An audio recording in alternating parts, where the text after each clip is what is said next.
Hey y'all, this is Robin with Can't Wait Smells Great, and it is Christmas Eve. Yay!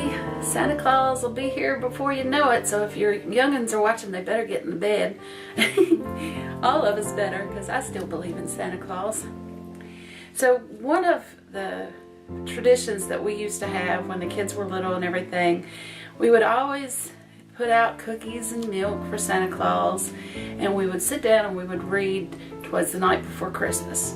Now, I'm going to read this because Erin's not here and Shane's not here, and hopefully they'll see it and feel close to home, and hopefully I won't get in trouble.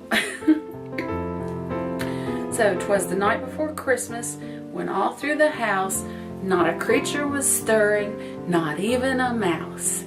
The stockings were hung by the chimney with care, in hopes that St. Nicholas soon would be there. The children were nestled all snug in their beds, while visions of sugar plums danced in their heads.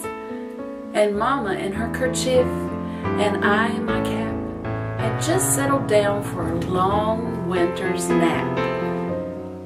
When out on the lawn there arose such a clatter, I sprang from the bed to see what was the matter.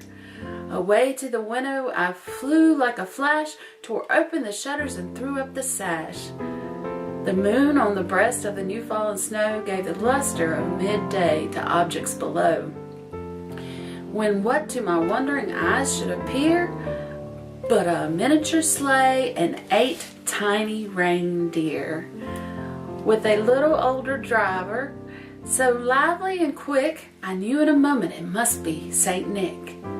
More rapid than eagles his coursers they came, and he whistled and shouted and called them by name. Now Dasher, now Dancer, now Prancer and Vixen, on Comet, on Cupid, on Donner and Blitzen, to the top of the porch, to the top of the wall, now dash away, dash away, dash away all.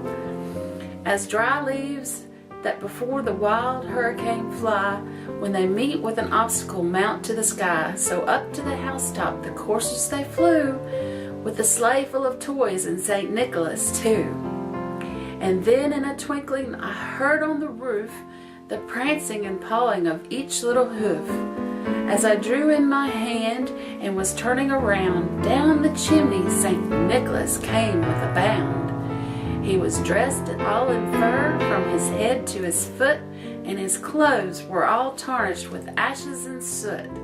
A bundle of toys he had flung on his back, and he looked like a peddler just opening his pack. His eyes, how they twinkled, his dimples, how merry. His cheeks were like roses, his nose like a cherry. His droll little mouth was drawn up like a bow, and the beard of his chin was as white as the snow. The stump of a pipe he held tight in his teeth, and the smoke it encircled his head like a wreath. He had a broad face and a little round belly, he that shook when he laughed like a bowl full of jelly. He was chubby and plump, a right jolly old elf, and I laughed when I saw him in spite of myself. A wink of his eye and a twist of his head soon gave me to know I had nothing to dread.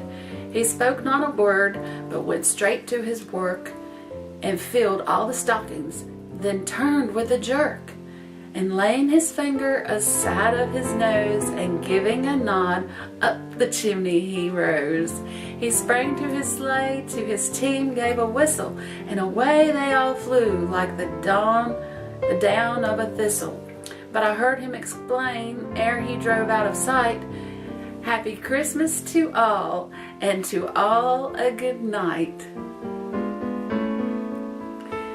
Good night, everybody. Merry Christmas, and I will see y'all tomorrow.